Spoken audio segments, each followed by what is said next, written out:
என்ன தாம் வேலைக்கெல்லாம் போலியாட்டு இருக்கு? செம்ம ஜாலியா உட்காந்துருக்கேன். அட வேலைக்கெல்லாம் போயிட்டு என்ன பண்ண போறோம்? நீ வேற 3 மாசம் எலெக்ஷன் வர போகுது. ஒரே கொண்டாட்டம் தான் நம்மளுக்கு.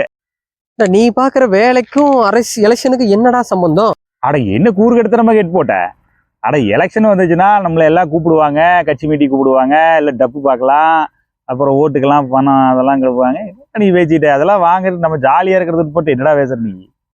ஓ, அப்ப 5 வருஷத்துக்கு ஒருக்கா 3 மாசம் சந்தோஷமா இருக்கிறதா உங்களுக்கு சந்தோஷமே தவிர, அப்ப அந்த 5 வருஷம் நீங்க என்ன பாடுபட போறீங்கன்னு உங்களுக்கு தெரியல, அப்படித்தானே?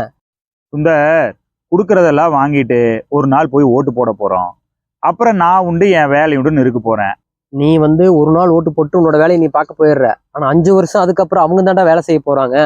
அந்த வேலைக்கு நீ சம்பாதிக்கிற காசுக்கு நீ திருப்பி கட்டக்கூடிய பணம்னு பாத்தீங்கன்னா நீ 3 மடங்கு சேர்த்தி தான் கட்டுவ.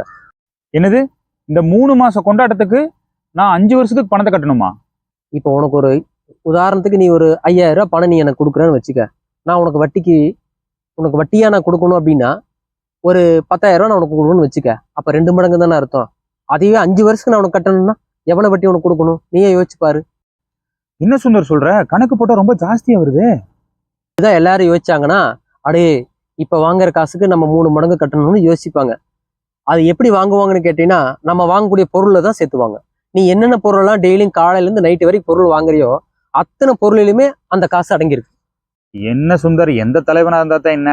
பட் நான் தானே சம்பாதிக்க போறேன். சில பெரியவங்க சொல்லியிருக்காங்க, சின்ன புள்ள வெல்லாம வீடு சேராதுன்னு சொல்லுவாங்க. அந்த மாதிரிதான் நம்மெல்லாம் நினைச்சு நம்மளாம் எதையுமே யோசிக்காம தலைவர் தேர்ந்தெடுக்கிறதுனாலதான் இப்ப வரைக்கும் நம்ம எந்த ஒரு விஷயத்திலையுமே நம்ம சரியா பண்ண முடியல.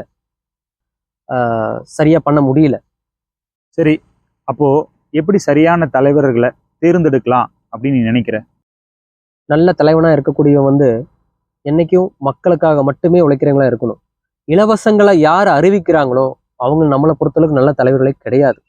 ஆனா எல்லா மனசுலயும் என்ன இருக்குன்னா, இலவசங்களை கொடுத்தா அவன் நல்ல தலைவர் நினைக்கிறாங்களே தவிர, இலவசங்கள் இல்லாமல் மக்களை எப்படி நம்ம நல்வழிக்கு கொண்டு போறான், மக்கள் மீது கடன் சுமை இறக்கி வைக்காம இருக்கக்கூடிய எந்த ஒரு தலைமை, ஒரு கட்சியா இருந்தாலும் ஒரு தலைவரா இருந்தாலும் சரி, இறக்கி வைக்காம இருக்காங்களோ அவங்க உண்மையிலேயே சிறந்த கட்சி, சிறந்த தலைவர்கள். ஒரு தலைவர் அப்படிங்கிறது ஒரு நாட்டை வளர்ச்சிக்கு கொண்டு வரதுல ரொம்ப முக்கிய பங்கு இருக்குது அப்படிங்கிறது நீ சொல்றதுன்னு எனக்கு புரியுது. ஸோ ஒவ்வொருத்தருக்கும் அந்த பொறுப்பு உணர்வு கண்டிப்பா இருக்குதுன்னு அப்படின்னு தெரியுது. ஸோ என்ன சார்ந்து இருக்கிறவங்க கண்டிப்பா இந்த முறை ஓட்டு போடும் பொழுது பணம் அப்படிங்கிறது செகண்டரி ஆகும். நம்ம நாட்டில் ஒரு நல்ல சிறந்த தலைவரை கொண்டு வரணும் அப்படிங்கிறது முதன்மையா வச்சுக்கிட்டு எல்லாத்துக்கும் கொண்டு போய் சேர்த்துனேன் சுந்தர்.